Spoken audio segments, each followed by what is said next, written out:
Well, hello, everybody. This is Dr. Monica Powell. I'm the Senior Associate Dean and Graduate Dean here at the Jindal School, and I would like to welcome students who decided to wait and join us this spring. We are so excited that you've joined this webinar. We have a lot to do in this short amount of time.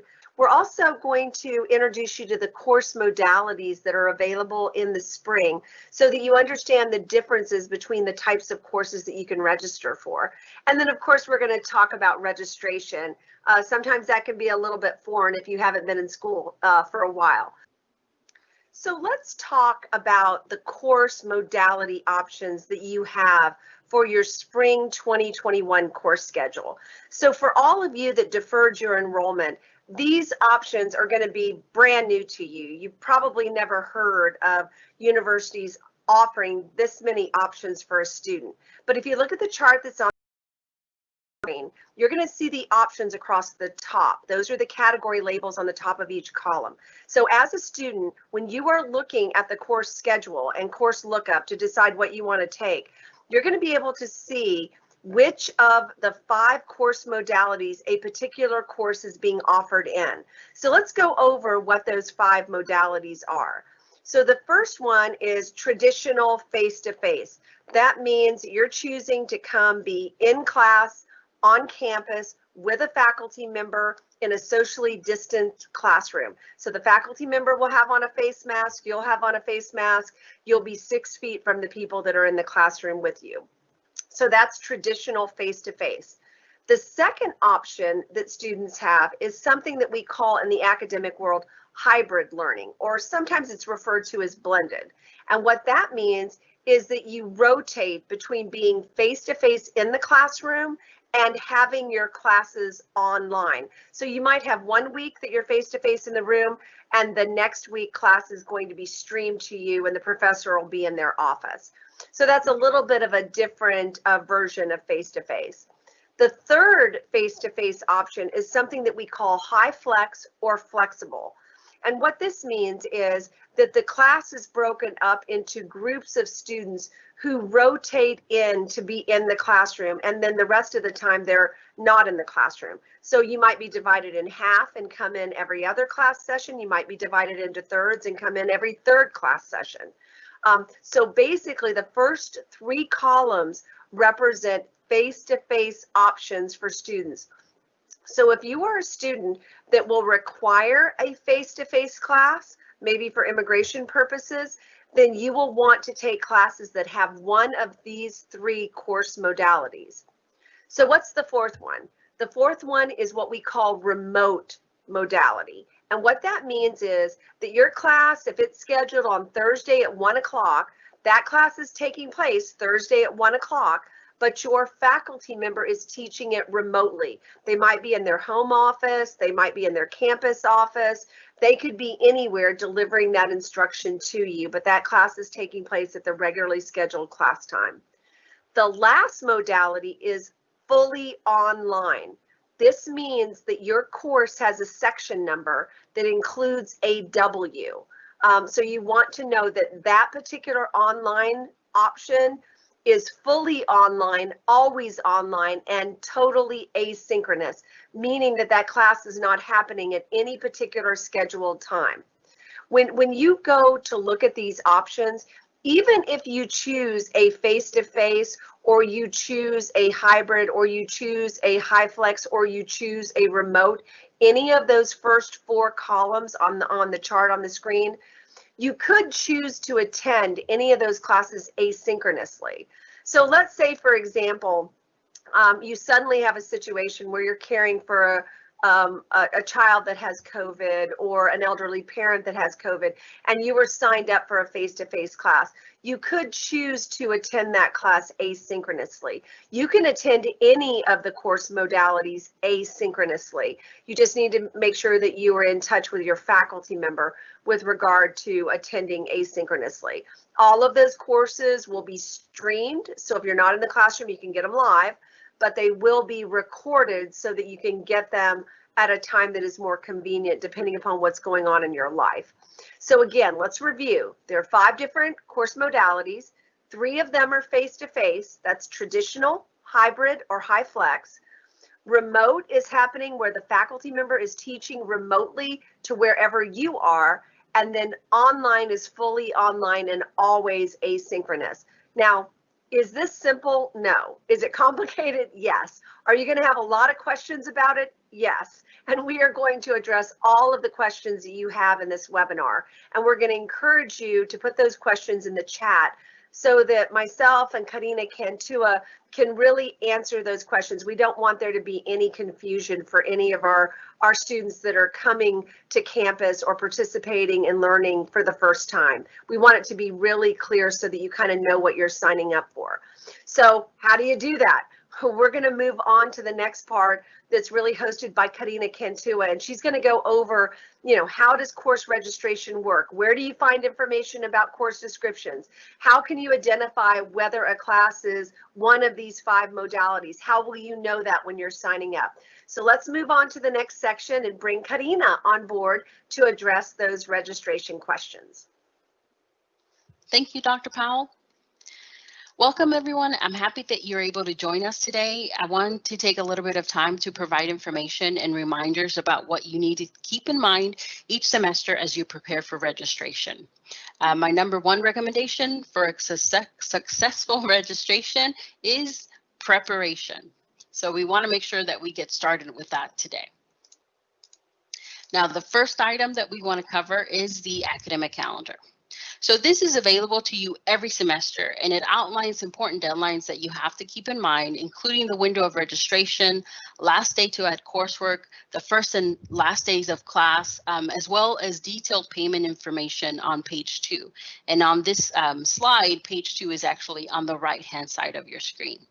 Now, it does not display the complete calendar, so make sure that you go on the UTD page and get a copy. Go ahead and print it out. Add these dates to your own personal calendar on your phone, and maybe even set some reminders for yourself ahead of these deadlines so that they don't get past you. Everything kind of about registration revolves around the academic calendar, so it's very important that you have a copy and that you're aware of the deadlines that are coming up. Now, the next thing that I want to talk about is your coursework, right? In order to start registering, you have to figure out what courses you're going to add for that semester. You decide how many courses you want to take, then you have to figure out which ones they will be.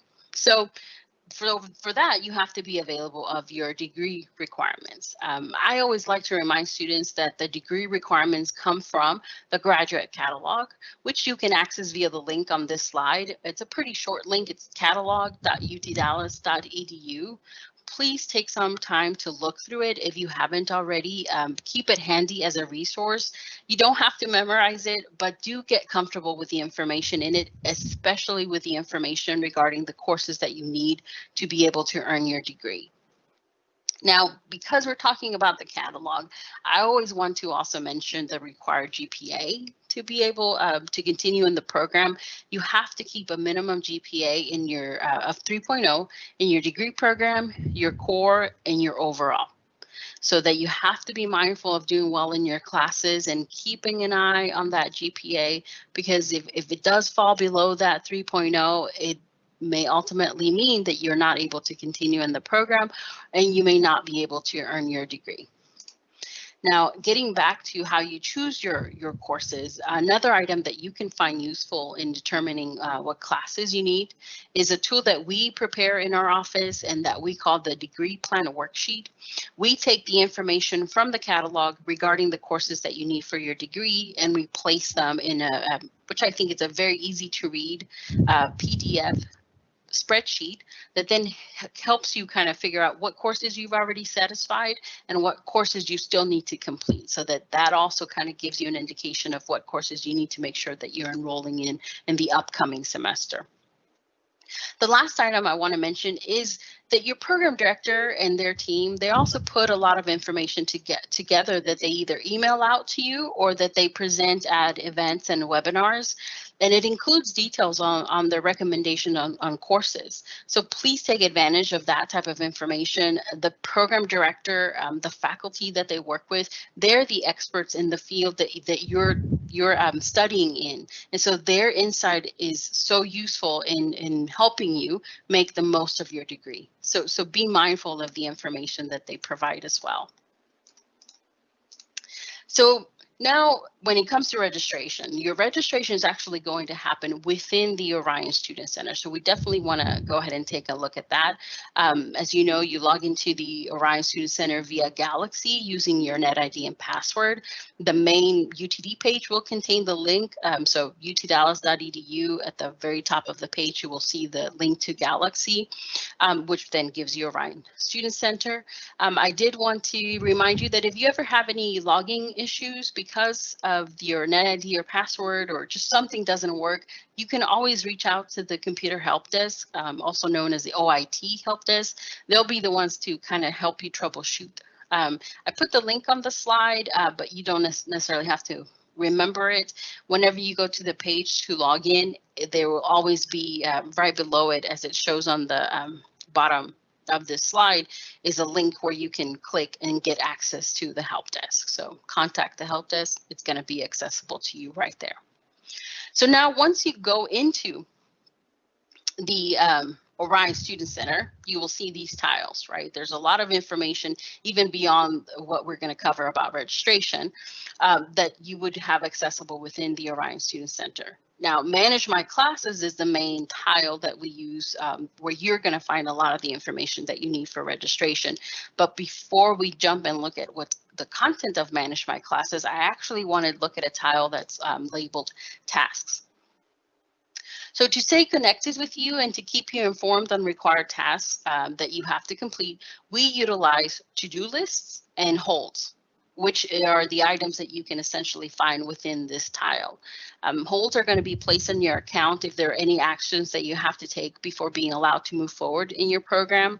So this is a very important part in preparation for registration. You have to make sure that you take a look at this tasks tile and then take care of any pending items, clear any holds, so that once you start registering, this is not something that holds you back. So take care of it ahead of time so that you're ready to go when the time for registration begins. The next one is, the next thing I want to cover is the Manage My Classes tile. So as you can see, there's a lot of information on this tile that contains to registration, from searching for classes, actually adding a class, dropping a class. The items towards the bottom of the list may not be items specifically related to registering, but they're also informational once you're enrolled, right? What's my exam schedule? Where can I get my books? But for right now, what I wanted to point out is in the middle of those bullet points on the slide, you will see something called Enrollment Appointment, right? So if you go to this tile, this is where you can also view your enrollment appointment. I want to remind you that even though it's called Enrollment Appointment, it actually isn't an appointment. This is actually just a date and time when you can actually start registering in your coursework. And sometimes, to help clarify that, we refer to it as an enrollment date. So as soon as that date and day and time hits or starts, you are able to then log into the system and start adding courses to your schedule.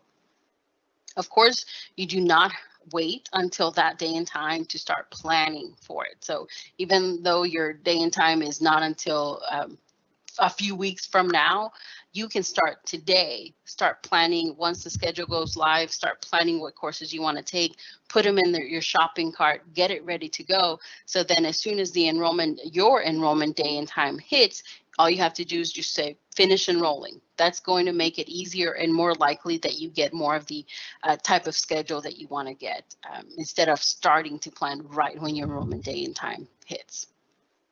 All right, so my final thoughts on registration specifically, and also this is also something that's going to help you just being a student at UTD, is just to be aware that all of the communication with UTD departments has to be through UTD email.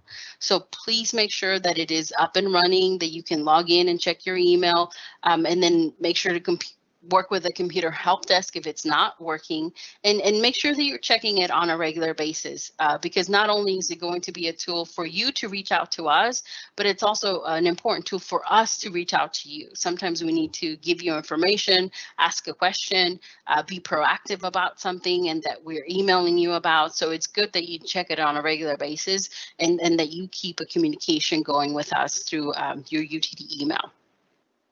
And then I know that as a UTD student, you know that you receive two IDs, right? One's called the UTD ID, which is the one that starts with 20 and just has numbers.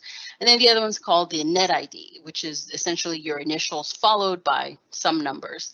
Now, there's a difference in how you use these. Whenever you communicate with us via email for assistance with registration, for example, don't use the UTD ID. So keep the UTD ID to yourself. Keep it protected. Don't share it. To kind of treat it a little bit like your Social Security number. It is an identification number that we are aware of, but it's not something that you want to share over email. If we do need to kind of determine who you are to make sure that we're looking at the same file, we could use a net ID. So if in the email we need to make sure that we're talking or we're working with the correct file, we will ask you for your net ID, but we will never ask you for your UTD ID. The last thing is that I want to mention is that we do have a page dedicated for registration information. So please take some time to check it out. It's going to have a lot of details on items that I covered today, but a lot more information about, the academic calendar, the full link so that you can see the full page, the catalog, a link to the catalog, how to search for classes. We've added some videos on there that hopefully will help you figure out how you can search for classes. So I hope that you find that page very useful. I hope that you found the information that I've shared with you today very useful. But of course, if there's ever a doubt and you need help, please reach out. Please let us know, and we'll definitely be happy to help. All right. Thank you.